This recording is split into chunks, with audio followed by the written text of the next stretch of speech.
So sometimes when we're building with cardboard, we want to create pillars for strength because the flutes of the cardboard, when they're placed up and down or perpendicular to the ground, they have all the strength. So if we want to make a nice tight pillar that could act as a column, what you do is you're going to take off the liner board, expose all the flutes, and get it so that it's flimsy.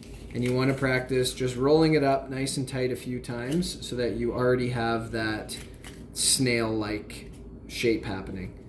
Then, being very careful because hot glue is hot, put a few beads in from the edge. And then you want to start to get your roll, okay, making sure that your fingers are not hitting the hot glue. Make sure that that's nice and tight. Continue to roll that. And once you have a good base, you're going to add a couple more dabs just to hold that nice and firm. And then right towards the end, again, not putting it to the end because you don't want to have glue coming out. Just in there so that you're getting that bind. And then here's the real tip.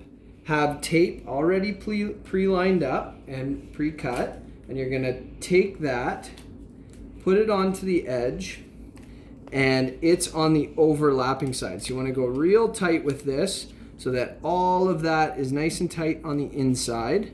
Doesn't have to look too pretty. And you're going to do that top and bottom. And what you're doing is you're essentially clamping that super tight by pulling that tape real tight. And all those little beads of glue that you put inside are now going to form, and you can take your hands off and leave that to dry.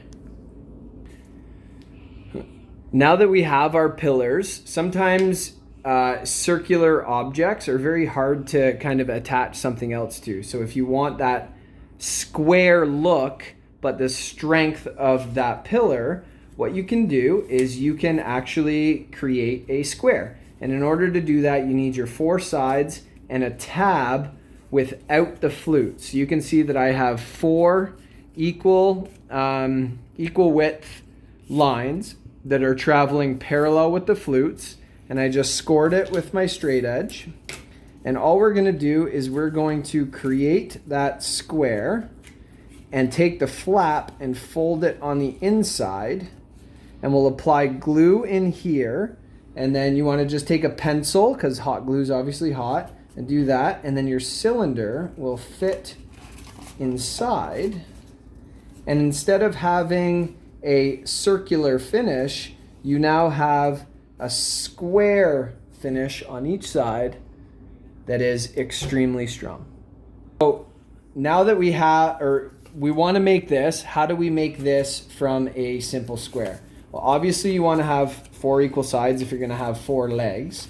But all you're going to do is you're going to take the flutes and you want to score where the flute is an end. So if the flute is going this way, you want to score on that end, like not at the apex, but at the bottom of the mountain, if you will.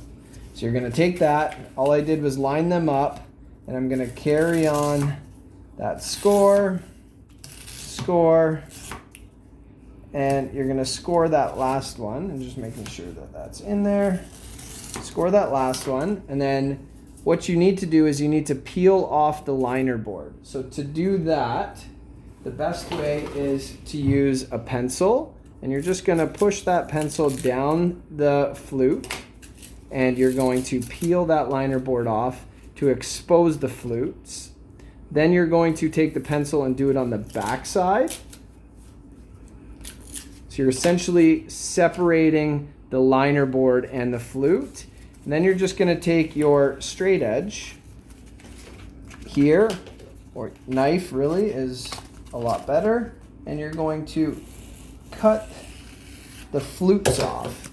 And by cutting the flutes off, you now are creating that flap so that when you fold, and fold, that flap can go on the inside, and that's how that can attach without looking ugly on all 4 sides.